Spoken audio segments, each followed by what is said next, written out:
So Ninja Kiwi might have lost their minds because what we have today is something unlike we've ever seen before. We have an elite boss which is played on half cash, and not only that, but they have banned farms. Yup, you cannot use farms to make money in this run.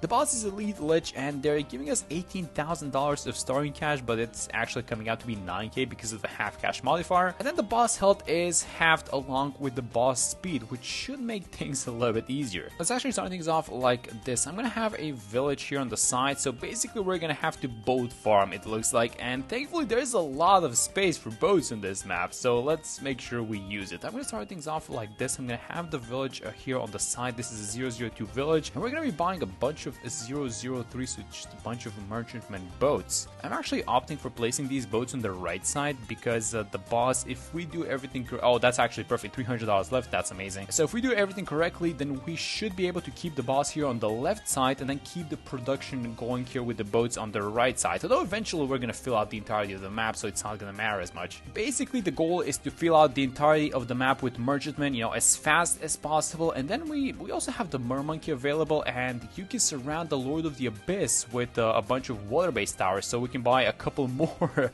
merchantmen as well. Alright, let's go for one more, which is called the money. So this is round 14 playing in the background. Make sure we barely place this boat inside of the range of the village, and this village is still, by the way, 002. I'm really trying to not buy the bigger radius upgrade because it's $340 and we could be putting that money back into farming. One of these boats makes like $110 and that is really not a lot. I mean, essentially what half cash means is that these boats and whatever farming methods you're using, they're just gonna take, you know, double the amount of time to pay themselves off. So yeah, I'm really looking to save as much money as possible. So for the Let's on 28, here's what we're gonna do. We're gonna get the Let to Gold Alchemist, gonna set this guy to close, and then we're going for the Rubber to Gold as soon as possible into the trap, and then we're gonna go back to boat farming. And if you guys have tried this, I mean, let me know if this makes sense because I don't know, it's like half cash, so I'm not exactly sure if we're being, you know, the most efficient. Maybe going for boats is gonna be the best choice in this case. So it's round 39, the boss is about to appear, and here is the plan. Because the HP and the speed are at 50%, basically we can use some super weak towers to beat this guy. So I was thinking we either go for the full auto sniper, the 204, or maybe we do an experiment. I actually wanted to try this. This is a tower I haven't used in a very long time, and it's gonna be the Sticky Ninja. So let's set this guy. I mean,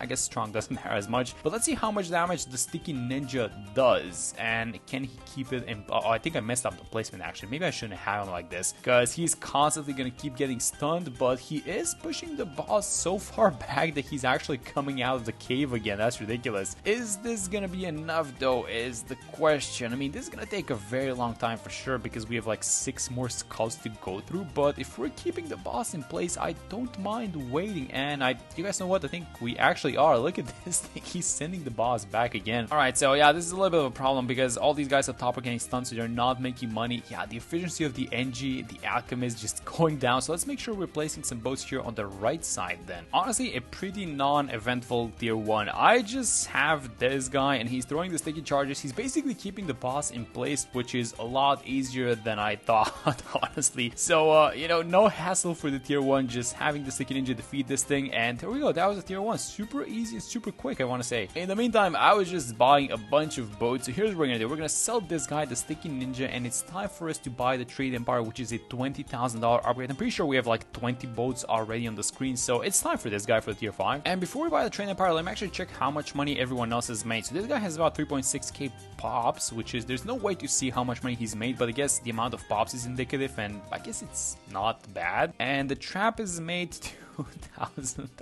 That's so sad. He has made 2,200. Well, it's actually a little bit more because the Rubber to Gold attacks the Bloons with the golden potion, and then we increase the amount of money that we get from the trap. So it's not actually 2,000, but it's like 3 point something if I had to guess. Man, farming in half cash is depressing, isn't it? So let's go like this. Let's do something else for a change. Let's go for the Monkey Town and the Monkey City, which is going to improve the radius of the village, and every one of these guys is going to make a lot more money. So it's round 56, and here is the plan. Let's place only a, well, I think it's finally time for us to start placing these boats in the range of the other discount villages that we have up top. So let's place a couple more of these guys, and I think around 57 is going to be the last round at which we farm. Alright, so 59, and here is the plan. let's buy an elite defender for this one. Oh, let's actually go something like this against the hotshot so we can deal with the camelets. And yeah, let's go for the elite defender. Let's have the guy somewhere around here on the side because I want to have him as far away as possible so he doesn't get stunned. Let's set him on strong and let's do something else as well. Jungle jumps plus if we can somehow make it happen. Yeah, this Alec is going to be buffing some of the merchantmen, but it's fine. As long as the stronger stem lands on the elite defender, I'm fine with that. So let's see if this guy is going to be able to do it by himself. Ooh, it's actually not looking as good, I don't think. I mean, do we want to drop something else? Maybe like a spike factory? Is that going to be a good idea? Sure, why not? Let's drop a spike. Let's go for something like a spike storm here on the, I guess here on the side. It's not like the elite defender is not going to do it. Is that he's going to take a super long time. So let's help him out just a tiny bit. Oh no, this spike storm is not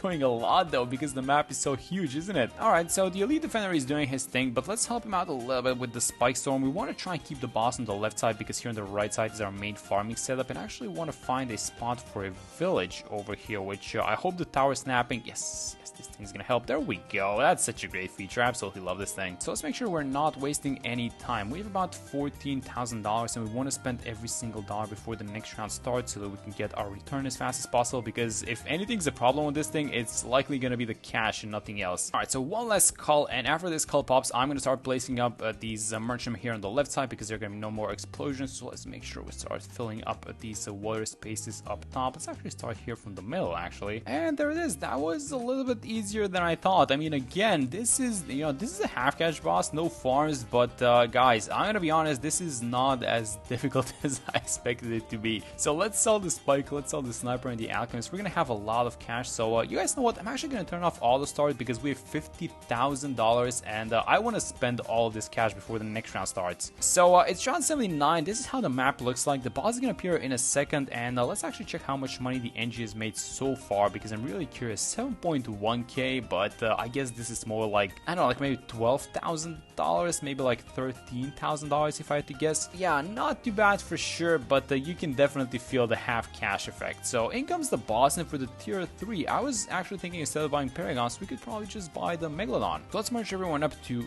this guy. We want to have him in the middle, but you also want to have the main beast handler tower away so that it doesn't get stunned. So cool, like, I mean, it's already placed in the war, so it's cool like this. So here's the idea. I'm having all these beast handler towers here on the right side, and the main one is going to be on the right side as well, because you don't want to have it be stunned essentially, because if Vortex pops, he is not able to stun the shark. In order to stun the shark, he needs to stun the main tower essentially, and I guess he's getting kind of close. So we need to buy a couple of other stuff, it seems like. So let's buy something like is this in range? No, it's not. Okay, so let's buy the bigger radius so we give him camel detection. And then let's also get an overclock and maybe something like, I don't know, something like a call to arms wouldn't be too bad. But oh wait, we're actually gonna get the stun going. Alright, and now with the overclock and the call to arms, let's see if we can actually push the boss back faster so the Megalodon itself doesn't get stunned, although it is gonna get stunned for sure. Yeah, so hopefully this is the last stun. We are doing enough damage, that is, you know, guaranteed. But the question is if we're gonna leak some small balloons now, because I was a little bit late in purchasing all of these support towers for sure. Alright, so 2 more skulls left. This guy is destroying it, but he's always getting stunned, so we're essentially keeping the boss in place, but the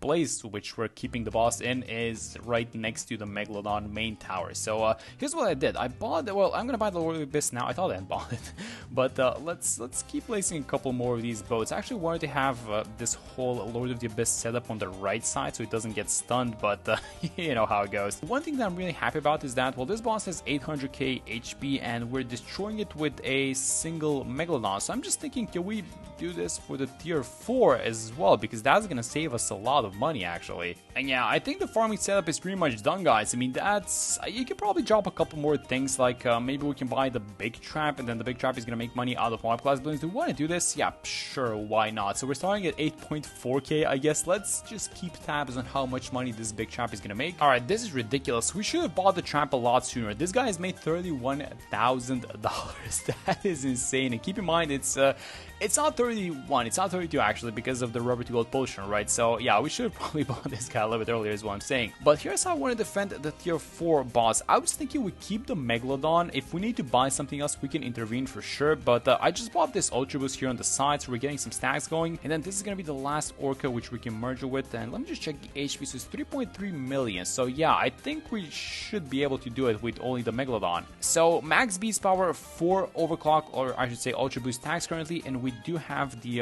Homeland ability. So let me use it and let's see how much damage this guy is doing. Yeah, that seems to be a decent amount of damage. So again, hopefully we just keep the boss on the left side. The most important thing, you guys know what we can do, because the boss gets thrown away so much further back when we proc a skull. We can actually get the Desperado going with the, I guess with the Bounty Hunter ability, right? Because money is not exactly an issue at this point. And so we can improve the range. And yeah, look at this thing. So the Megalodon can now latch onto it when the boss is at the start. So basically we start doing the damage a little bit earlier, and then the pop is going to be concentrated here in the top left side as opposed to, you know, making it here in the middle. Yeah, look at this thing. That's going to be a super early pop. That's amazing. All right, so go like this. As soon as we latch again, I'm going to use the Homeland ability, and this Megalodon, guys, they nerfed it in the previous update, but this thing is absolutely unstoppable versus bosses. Yeah, and again, this is, you know, super easy. I mean, this is definitely not the boss that I expected to face when I saw all of these modifiers, but again, there's one more tier left, so let's not jinx it, and let's see how we do versus the tier 5. But that was a tier 4, a pretty clean pop so far. So round 119, and here's what we're gonna do. I'm thinking just buying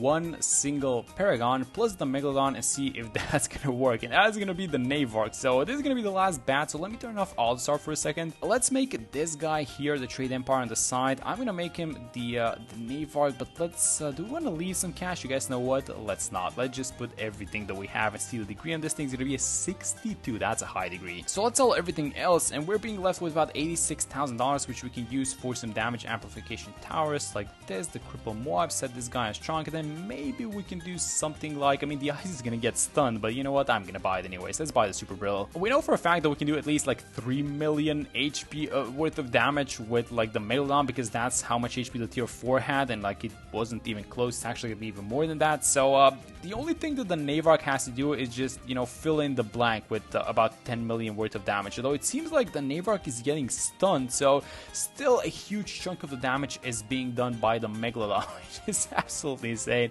Alright, so absolutely, you know, destroying the boss halfway there, and this Navark just keeps on getting stunned, but you guys know what? This Megalodon is just picking it up. Let me check the pops on the Navark while we're at it. 8 million. Oh, wait a minute. Okay, so we're losing to these super sped up Bloons, essentially. So how about we do something like this? We place a Spike Factory at the end. Go for something like a 2-0, I guess 5, which is not gonna get stunned, I hope. Yeah, it seems like a Perma Spike fixed the issue. It doesn't have a lot of pop. It's like 600 pops, but I guess that was more than enough to fix the issue that we had at the back. So yeah, this is gonna be the last HP bar, and I'm gonna be honest, this boss was scary only on paper. Actually playing it, you know what? I mean, half cash, no farms, it wasn't even half bad as I expected it to be. So let's check the pops. 13.3 million on the Buccaneer, and the actual carry, the Megalodon. Yeah, there we go. Alright, so that's gonna be it for this one. Thank you guys so much for watching the video, and I'm gonna see you on the next one.